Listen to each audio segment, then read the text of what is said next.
exemples de plus. Il faut que tu sois pas.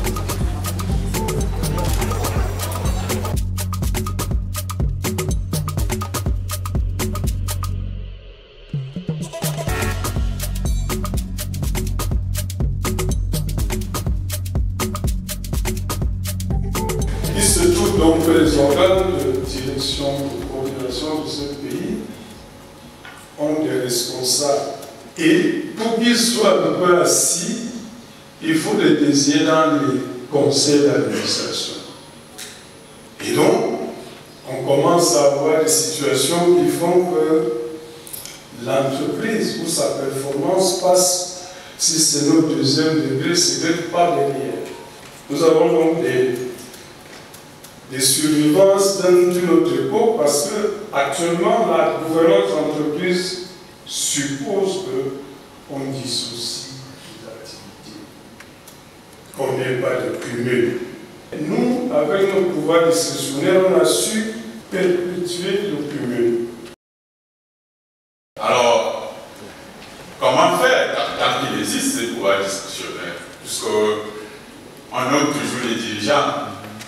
Il y a un outil important, le plan de formation, qui est fait dans les entreprises. On va regarder qu'est-ce qu'il y a besoin de formation, la planification et le suivi des actions de formation. Il ne faut pas seulement envoyer les gens en formation, il faut les suivre après formation. Donc, il y a le plan stratégique, avec ces objectifs stratégiques, sont des grands inducteurs de formation. C'est là où le besoin est justifié. La plateforme Ofunde est une plateforme en ligne. Alors dans la plateforme, vous allez vous rendre compte que nous avons utilisé tous les outils qu'on utilise en présentiel. Pour chaque formation, vous avez un syllabus. Dans chaque formation, vous avez une vidéo qui fait la synthèse en réalité de la formation. Bien évidemment, vous avez un contenu de la formation bien élaboré, vous avez un PDF et puis ce que nous appelons le cahier du participant. Donc si vous voulez vraiment approfondir, vous avez un document Word d'une vingtaine de pages pour chaque formation et puis un PDF pour ceux qui veulent avoir juste les résumés. Donc après la formation, vous avez un test. Et si vous ne réussissez pas le test, vous n'avez pas d'attestation parce que l'attestation est générée automatiquement si vous atteignez 90%. Puisque vous parlez de contraintes, quelles sont-elles? J'en ai identifié 4. Ce n'est pas les seules, mais à mon avis, ce sont les principales.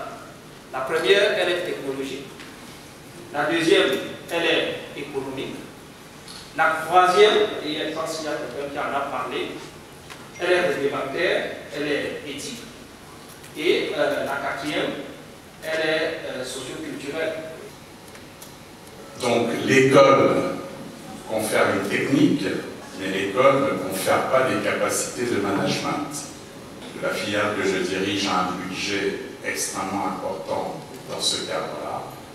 Et les 4 pays également que je dirige, Cameroun, Gabon, Sénégal, Côte d'Ivoire, je leur demande d'avoir également des budgets extrêmement importants pour la formation.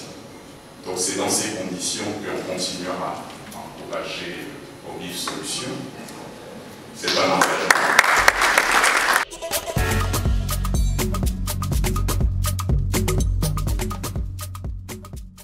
Il faut aller plus loin maintenant, mettre en place, solliciter les polytechniciens, les spécialistes du digital, de l'intelligence artificielle, pour nous proposer une application, un algorithme.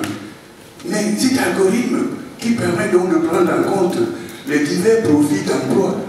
Le vrai problème de l'Afrique, pour moi, se réduit à une chose: le manque de compréhension du lien entre le savoir, la connaissance et le progrès contextualisé. Et pourquoi ne pas introduire donc ces cours ou ces logiciels pour les enfants qui ont 7 ans, 8 ans? Ainsi, dès cet âge, ils vont intérioriser ces processus. Comment faire pour financer le plan de formation dans un contexte où le gouvernement a réduit de façon drastique les subventions? Ça devrait être le prochain chantier du cabinet d'engager ce travail de plaidoyer auprès de l'administration, au ministère de l'Emploi, au ministère de l'ONUNEFOR, l'enseignement supérieur, pour voir sous quel cadre législatif les plateformes de e-learning doivent exercer, et aussi la corporation des RH.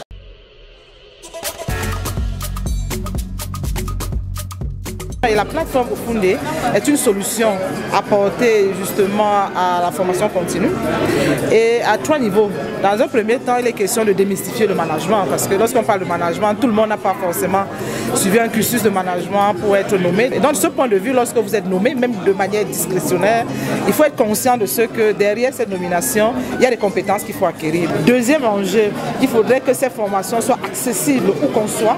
Troisième enjeu, accessible au moindre coût. Il faut également que ces enjeux ou alors ces compétences soient adaptées aux contraintes socio-anthropologiques du milieu. Alors l'enjeu par exemple de la plateforme Ofunde, c'est que c'est une plateforme africaine. Donc il doit adresser des problématiques africaines.